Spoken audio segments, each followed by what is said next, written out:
I'm Kylie Richter, and today I am going to read you Chapter 3 of Escape from Mr. Lemoncell's Library. Of course, even though he was grounded, Kyle Keeley still had to go to school. "Mike, Curtis, Kyle, time to wake up," his mother called from down in the kitchen. Kyle popped his feet on the floor, rubbed his eyes, and sleepily looked around his room. The computer handed down from his brother, Curtis, was sitting on the desk that used to belong to his other brother, Mike. The rug on the floor with the Centani Reds logo had also been Mike's when he was 12 years old. The books lined up in his bookcase had been lined up on Mike and Curtis's shelves, except for the ones Kyle got each year for Christmas from his grandmother.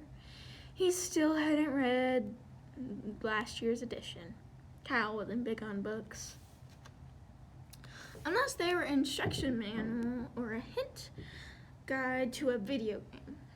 He had a Sony PlayStation set up in his family room. It wasn't the high-def Blu-ray PS3. It was the one Santa had brought Mike 4 years earlier. Mike kept the brand new Blu-ray model locked up in his bedroom. But still, clunker that it was, the 4-year-old gaming console in the family room worked. Except this week. Well, it worked, but Kyle's dad had taken away his TV and computer privileges. So unless he just wanted to hear the hard drive hum, there was really no point in firing up the PlayStation until next Sunday, when his sentence ended. "When you're grounded in this house," his father had said, "you're grounded." If Kyle needed a computer for homework during his last week of school, he could use his mom's, the one in the kitchen. His mom had no games on her computer. Okay, she had Diner Dash, but that didn't really count. Being grounded in the Keeley house meant that you couldn't do anything except, as Dad put it, think about what you did to cause you to be grounded.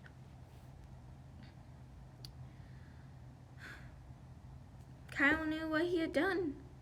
He had broken a window. But hey, I also beat my big brothers. "Good morning, Kyle," his mom said when he hit the kitchen. She was sitting at the top of her computer desk, sipping coffee and tapping keys. "Grab a toaster tart for breakfast."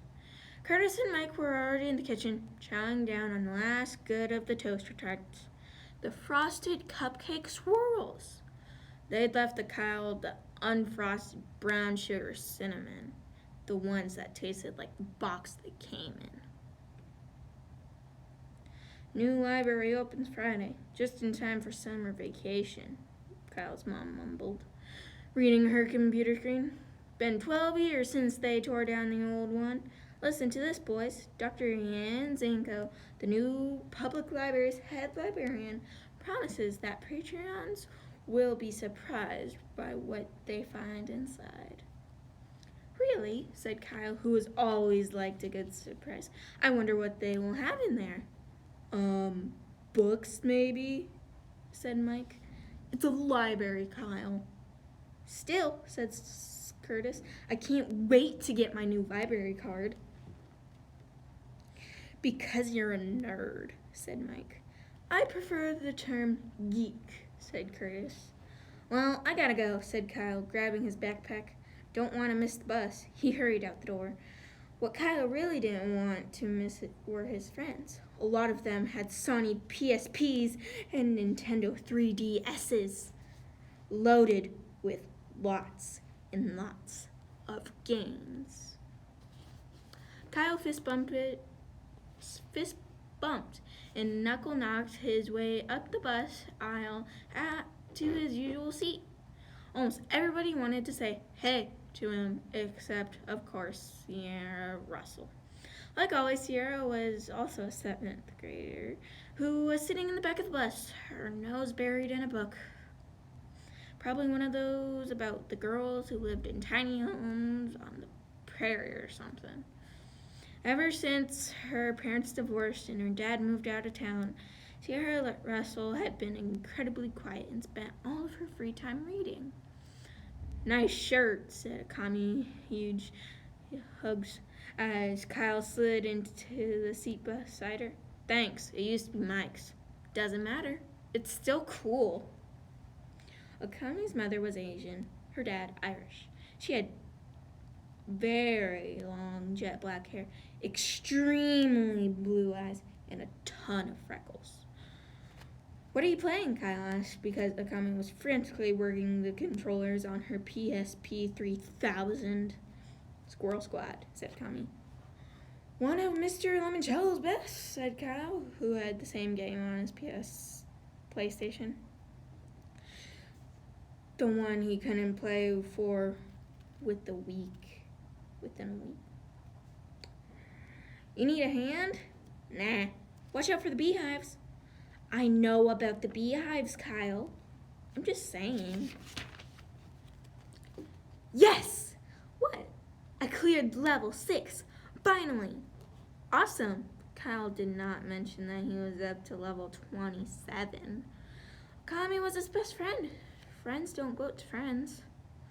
When I shot the squirrels at the falcons, said Akami, the pilots parachuted.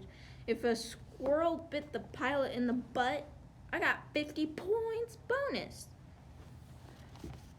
Yes, in Mr. Lemoncello's Cat-Pulling Critters game, there were all sorts of wacky jokes. The falcons weren't birds. They were F-16 Falcon fighter jets. And the squirrels, they were nuts. Totally bonkers. With swirly whirlpool eyes. They flew through the air, jabbering gibberish. They bit butts.